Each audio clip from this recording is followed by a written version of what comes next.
Hi అండి, నమస్తే. Sharada Gudimetla YouTube ఛానల్కు స్వాగతం, సుస్వాగతం.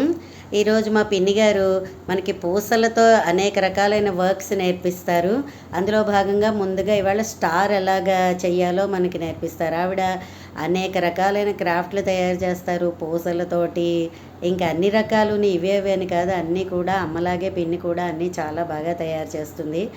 వాళ్ళ నుంచే నేను కూడా అలా తయారయ్యాను. సో ఇవాళ మనకి స్టార్ ఎలా పూసలతోటి చేసుకోవాలో నేర్పిస్తారు. ఇలాంటివన్నీ మనం తయారు చేసుకుంటే చక్కగా మన గుమ్మం ముందర, మన వీధి గుమ్మం ముందర డెకరేషన్గా పెట్టుకోవచ్చు మనం. ఇంకా ఆవిడ అనేక రకాలు తయారు చేశారు, అవన్నీ కూడా మీకు చూపిస్తాము.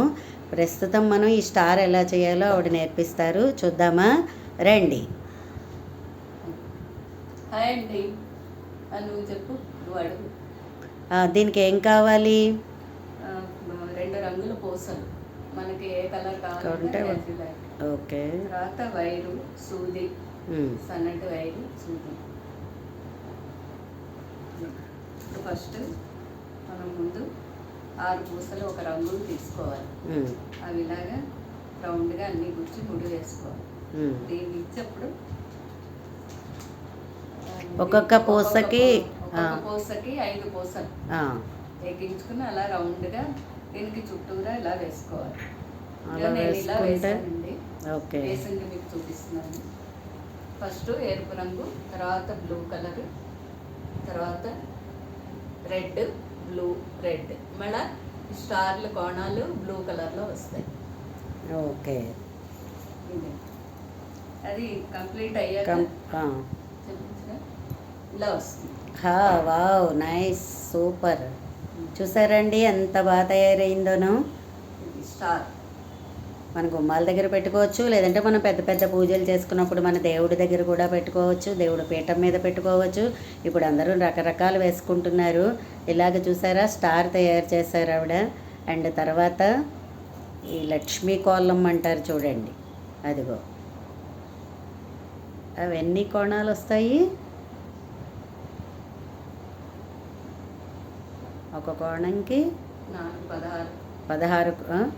16 కోణాలతోటి లక్ష్మీ కోలం, అది లక్ష్మీదేవి పద్మం. అది సరిగ్గా చూపించు నీట్గాను. అదిగో చూసారా ఎంత బాగుందోనో. ఇది కూడా ఆమె తయారు చేసి నాకు ఇచ్చారు.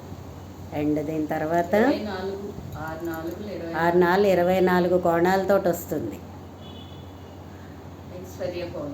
ఐశ్వర్య కోలం అంటారట దీన్ని. పిన్ని తమిళనాడు, పిన్ని చెన్నైలో ఉంటారు. ప్రస్తుతం మన ఇంటికి వచ్చారని చెప్పేసి ఆవిడ చేత నేను ఈ వీడియో చేసుకుంటున్నాను. ఇంకా ఆవిడ రకరకాలు మనకి అన్నీ చూపిస్తారు, మీరు అందరూ చూద్దరు. కానీ ఇంకా దీని తర్వాత చూసారా, స్వస్తిక్ కూడా చేశారు ఆవిడ. ఇట్టు తిప్పు, అదిగో స్వస్తిక్. నేను మా వీధి గుమ్మం ముందర పసుపు రాసేసి నేను పెట్టుకోవాలని చెప్పేసి నాకు కావాలనేసి అంటే అది కూడా తయారు చేశారు. చూసారా, ఇప్పుడైతే ఇలాంటి పెద్ద పూసలు వస్తున్నాయి. పూర్వం అయితే చిన్న పూసలతోటి వేయడమే అన్నీను.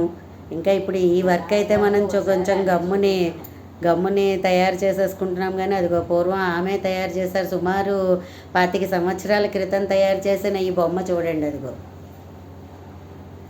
చూసారా. అప్పటికి అలాంటి చిన్న పూసలే ఉండేవి, దాంతో కుట్టడం మరీ కష్టంగా ఉండేది. ఆ తర్వాత అగో పంజరం ఒకటి తయారు చేశారు ఆవిడ. చూసారా, చిలక పంజరం, అదిగో చిలక ఉంది లోపల. ఇవన్నీ కూడా సుమారు 25 సంవత్సరాలు 30 సంవత్సరాల క్రితంవి. చాలా చాలా బాగా చేసేది తను. అదిగో పల్లకి, చూసారా ఎంత బాగుందో పల్లకి. మేము అందులో బొమ్మల కొలువులు అవి పెట్టేవాళ్ళం. అందుకని ఒక అరంతా కూడా కేవలం పూసల బొమ్మలే పెట్టేవాళ్ళం అనమాట. అలా ఒక్కొక్క ఒక్కొక్క ప్రాధాన్యతని ఇచ్చి పెట్టేవాళ్ళం. మా ఇంట్లో బొమ్మల కొలువులు అంటే చాలా చాలా ఫేమస్. దానికి మా అమ్మ మా పిన్ని కూడా చాలా బాగా అన్నీ తయారు చేసేవారు అలాగా. ఓకే, ఇది పల్లకి. తర్వాత చూసారా, ఇది అరటి చెట్టు, దాని అరటికాయల గెల. చూసారా, అప్పట్లో ఉండే అలాంటి చిన్న పూసలతోటి. ఇప్పుడంటే ఇగో ఇలా పెద్ద పూసలు వచ్చేసాయి. వీటితో అల్లడం సులభమును, ఐటెం కూడా కొంచెం పెద్దదిగా వస్తుంది ఇప్పుడు పూసలతోటి. సో ఓకేనా, అందరూ నేర్చుకుంటారు. అందరూ కూడా మా ఛానల్ని చూసి సబ్స్క్రైబ్ అవ్వండి, లైక్ చేయండి. Okay, Tata, by by.